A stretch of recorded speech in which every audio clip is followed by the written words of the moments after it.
Kita lanjutkan perbincangan pemirsa. Saya mau ke Mbak Ipi. Mbak Ipi, kalau kita tadi bicara sama Pak Robert, ada juga disinggung mengenai sistem begitu ya. Tapi juga ada hal yang lebih esensial, yaitu mentality masyarakat. Mungkin pemerintah, baik itu pusat maupun daerah, sudah berupaya begitu ya untuk merubah mindset itu dengan menerapkan sistem yang online seperti online single submission misalnya.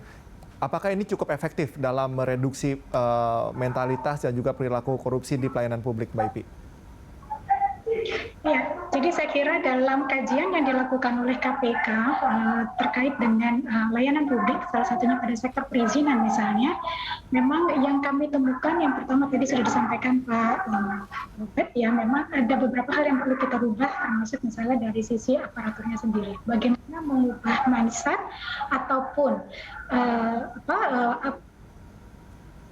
jiwa atau mental untuk melayani itu memang harus ditumbuhkan misalnya dari si aparatur, dari si pemberi layanan publik itu sendiri, begitu ya.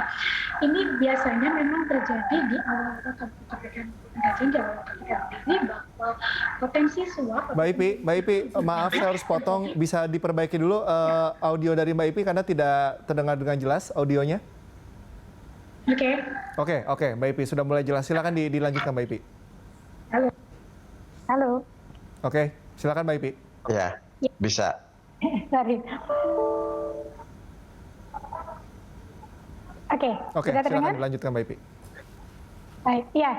Jadi yang ingin saya sampaikan adalah bahwa bagaimana mengubah menjadi service delivery oriented begitu ya aparatur ini, karena umumnya pungli ataupun suap pada awal-awal yang KPK temukan itu terjadi pada front office layanan. Tapi kemudian seiring dengan pembenahan sistem dan kemudian juga dilakukan implementasi kebijakan terkait dengan reformasi birokrasi, memang terjadi perubahan modus dan kemudian korupsinya bergeser menjadi di balik layar atau di back office begitu ya dari layanan publik.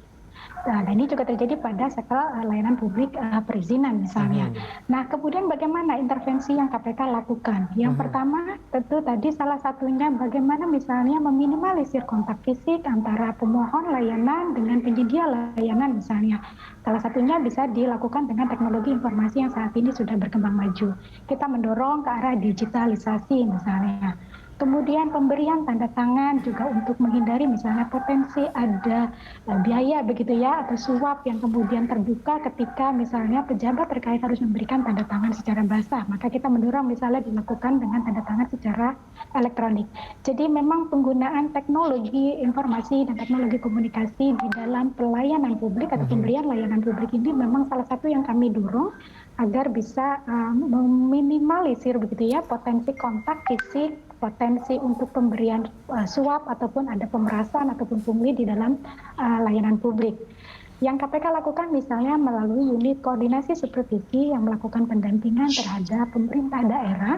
Ada 8 area intervensi perbaikan tata kelola pemerintah daerah misalnya yang kita dorong mulai dari proses perencanaan dan penganggaran APBD yang kemudian kita juga dorong melalui sistem online atau sistem elektronik yang kemudian terintegrasi begitu ya. Kemudian dari sistem pengadaan barang dan jasa itu juga kita dorong bagaimana misalnya penerapan sistem yang berbasis elektronik. Sekali lagi ini memang itu tadi untuk meminimalisir kemudian untuk meningkatkan profesionalisme dan kita berharap bahwa melalui penggunaan teknologi informasi ini kemudian record itu pun juga bisa mudah kita cek begitu ya, sehingga kemudian jika ada potensi penyimpangan di sana pun lebih mudah untuk kita monitor begitu. Yang ketiga memang fungsi pengawasan dan pengendalian ini sangat penting. Tadi Pak Robert sudah sempat sampaikan bagaimana fungsi pengawasan intern misalnya, APIP sebagai aparatur pengawasan intern pemerintah yang di daerah misalnya. Salah satu area intervensi dari 8 area intervensi yang juga KPK sentuh termasuk adalah penguatan APIP. Itu yang kemudian kita dorong dilakukan evaluasi. Misalnya bagaimana kecukupan tenaga APIP di daerah? Apakah jumlahnya memang memadai untuk melakukan tugasnya secara profesional begitu ya dan proper. Yang kedua, bagaimana dengan aspek kualitas? Dan yang ketiga misalnya bagaimana dengan integritas dan kompetensinya? Nah, apakah aspek kecukupan, kapasitas, begitu ya, dan kemudian juga misalnya apakah disupport dengan dana yang cukup oleh pemerintah daerah sehingga APIP bisa bekerja secara independen, secara profesional, begitu dan memiliki kinerja tinggi yang berintegritas, ini kemudian bisa dilakukan. bagaimana mungkin misalnya ketika jumlah APIP itu sangat sedikit karena kemudian muncul persepsi begitu ya bahwa jabatan APIP ini adalah orang-orang dalam tanda kutip misalnya orang-orang buangan begitu ya, jabatan yang kemudian diberikan kepada orang tertentu begitu ya. Ini yang kita dorong kemudian bisa dilakukan evaluasi itu. Dan yang keempat misalnya juga di dalam manajemen ASN, bagaimana kita melihat sebenarnya aspek individu ASN itu sendiri sebagai penggerak pemerintahan itu memang juga sangat penting. Misalnya bagaimana dalam proses rotasi, mutasi, promosi ataupun penempatan SDM di dalam struktur jabatan di daerah itu kemudian juga jauh dari konflik kepentingan kepala daerah misalnya, dilakukan dengan menggunakan sistem merit dan lain sebagainya. Itu yang kemudian KPK dorong. Jadi mulai tadi dari penganggaran, PBJ, manajemen ASN, kemudian juga tadi misalnya melalui penguatan APIP, sebenarnya muaranya adalah ke sana. Bagaimana kemudian SDM dari sisi aspek kompetensi, kapasitas, dan integritasnya sudah mumpuni, dari sistem pengawasannya pun juga maka memungkinkan untuk dilakukan proses pengawasan dan pengendalian yang efektif. Yang kadang kita berpikir bahwa misalnya fungsi APIP hanya di akhir, ini yang kemudian kita dorong. Bagaimana sebenarnya APIP bisa ikut terlibat dari sejak awal. Dari proses perencanaan suatu program misalnya, APIP sudah terlibat di sana. Kemudian ketika program itu diimplementasikan, bagaimana APIP juga ikut mengawal prosesnya dengan melakukan monitoring. Dan tentu saja di akhir misalnya bagaimana kita dorong APIP bisa melakukan evaluasi dengan melakukan audit, efektivitas dan lain sebagainya. Jadi ini memang harus berjalan bersama begitu ya. Sistem yang baik kita bangun, orang-orang yang memiliki kapasitas dan integritas yang mumpuni kita pastikan itu juga mengisi jabatan-jabatan yang memang khusus begitu ya, yang memang bahkan mungkin kita identifikasi sebagai jabatan yang memiliki kerawanan KKN. Dan kemudian dari aspek pengendalian dan pengawasannya pun juga kita pastikan itu bisa dilakukan secara maksimal. Pemaksimalan ini harus menjadi kunci. Saya mau ke Pak Robert. Pak Robert, ini bagaimana kalau dari Ombudsman melihat apakah memang digitalisasi ini masih ada celahnya? Kemudian dan juga bagaimana dengan law enforcement-nya? Apakah memang masih belum cukup cukup memberikan efek jera misalnya? Ya, Mas Cikal, digitalisasi itu adalah satu di antara 3 inisiatif besar yang harus didorong ya, dan satu kesatuan itu. Satu adalah deregulasi, 2 debirokratisasi, ketiga digitalisasi. Jadi tidak melompat ke hilir. Digitalisasi itu hilir ya, bagaimana kemudian platform digital itu bisa mengatur secara elektronik berbagai bisnis proses, tetapi tanpa membenah hulu. Hulu itu deregulasinya. Ini kemudian akan tetap banyak saja yang diurus. Soal deregulasi adalah soal bagaimana jumlah dan jenis pelayanan termasuk perizinan itu di Republik ini, Mas Cikal, banyak sekali. Ya bagaimana suatu Pemda, suatu daerah misalnya untuk satu tingkat kabupaten atau kota saja bisa punya 300 izin. Maka kemudian terobosan reformasi struktural lewat Omnibus Cipta Kerja itu hendak memangkas jumlah dan jenis izin. Jadi ke titik yang kurang lebih proporsional. Proporsional dalam artian berapa kebutuhan pemerintah, berapa kebutuhan dunia usaha untuk ngurus suatu kegiatan usaha. Jadi ketemunya berapa gitu kan.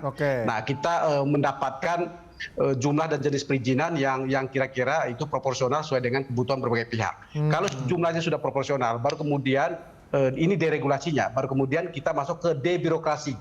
Debirokrasi adalah bagaimana atas jumlah dan jenis izin yang sudah proporsional tadi atau sudah berkurang tadi itu kemudian didorong efisiensi bisnis prosesnya, jumlah waktunya, besaran biayanya, banyak prosedurnya, gitu, dan kemudian persyaratan dan sebagainya. Ini semua harus diefisienkan. Jadi kemudian ketemu ini jumlah dan jenis izinnya sedikit, kemudian tata laksananya itu kemudian jadi efisien dari sisi waktu, biaya, prosedur, dan persyaratan. Kalau 2 ini sudah dilakukan, baru kemudian digitalisasi. Artinya kemudian proses platform digitalnya itu untuk melembagakan bisnis proses yang ada. Nah, hari ini Pemda kita itu latah, Mas Cika, latah itu mau untuk kelihatan wah modern gitu ya. Ini lagi pemerintahan 4.0 atau bahkan 5.0. Padahal sistemnya belum support ya. Belum, reform sistemnya belum, tata laksananya belum ditata, kemudian lompat ke digital. Yang terjadi adalah, ini saya harus katakan secara terbuka, seperti kota Surabaya atau kota Bandung, kita memang melihat transparansi dalam soal sistem, tapi bisnis prosesnya masih lama, Mas. Masih ada bahkan celah pungli di Kota Bandung beberapa waktu yang lalu. Masih sangat lama proses untuk ngurus izin di Kota Surabaya yang buat kemudian peringkat ease of doing business kita itu memang tidak pernah beranjak ke titik yang diharapkan Presiden agar mencapai peringkat 30 atau paling tidak 40 dari 180 negara. Hari ini masih 70-an karena memang tata laksananya itu belum diubah. Jadi kalau melompat kepada digitalisasi ya akhirnya transparansi iya, ya kita bisa akses dengan gampang iya, tapi proses di dalamnya untuk ngurus izin misalnya, ini kalau konsep one stop service zaman dulu atau sekarang online single submission itu artinya apa? Bermula, berakhir, berproses di satu tempat. PTSP itu adalah satu titik akses tunggal. Di Surabaya belum begitu, Mas. Bermula iya di PTSP-nya, berprosesnya masih ke dinas-dinas terkait, masih keliling itu barang itu kan, termasuk pemohon atau masyarakat yang masih kemana-mana, nanti berakhirnya itu di PTSP lagi. Jadi PTSP itu seperti loket aja. Padahal konsepnya adalah titik akses tunggal ada di sana. Nah ini yang kita harus dorong bahwa efisiensi bisnis proses, efisiensi itu menjadi kunci yang sangat penting ya dalam sistem. Kunci yang sangat penting. Kalau sudah itu baru kemudian digitalisasi. Mbak Ipi, kita akan lanjutkan perbincangan di segmen selanjutnya dan pemirsa tetaplah bersama kami di Live Talk.